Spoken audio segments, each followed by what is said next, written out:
జగన్మోహన్ రెడ్డి ప్రజల ఆస్తులను తన ఆస్తులుగా అమ్మేసుకుని క్విడ్ ప్రోకో ద్వారా వేల కోట్లు కూడబెట్టి అడ్డంగా దొరికిపోయారు. సిబిఐ కేసులు పెట్టింది, విచారణ కూడా చేసింది, ఆధారాలతో సహా అన్ని కోర్టు ముందు ఉంచింది. కానీ 12 ఏళ్లుగా ఆ కేసులు కనీసం ట్రయల్కి కూడా వెళ్ళలేదు.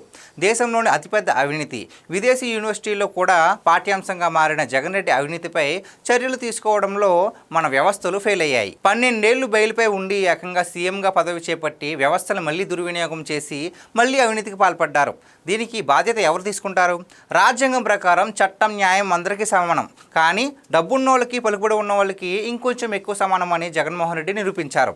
ఆయన దోపిడీ టీం కలిసి కేసులు విచారణకు రాకుండా ఒకటి తర్వాత ఒకటి ఏకంగా 130 డిశ్చార్జ్ పిటిషన్లు వేశారు.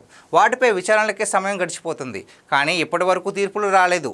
పక్కా ఆధారాలు ఉన్న కేసుల్లో కూడా క్వాష్ పిటిషన్లు వేసి వ్యవస్థల టైంను వృధా చేయడం వ్యూహాత్మకమే అవుతుంది.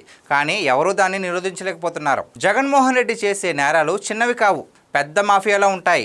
ఆధారాలనే ఉన్న ఆ మాఫియా వ్యవస్థలతో ఆటాడేసుకుంటుంది. దానికి ప్రజలు అంతో ఇంతో ఇచ్చిన అధికారాన్ని కూడా వాడేసుకుంటున్నారు. వివేక హత్య కేసు ఏళ్ల తరబడి సాగడానికి ఆయన చేసిన విన్యాసాలే కారణం. బెయిల్పై ఉండి సీఎం పదవి చేపట్టి ఏకంగా న్యాయ వ్యవస్థని బ్లాక్మెయిల్ చేసిన వ్యక్తి జగన్. కాబోయే సుప్రీంకోర్టు చీఫ్ జస్టిస్ పైనే కుట్ర చేశారు.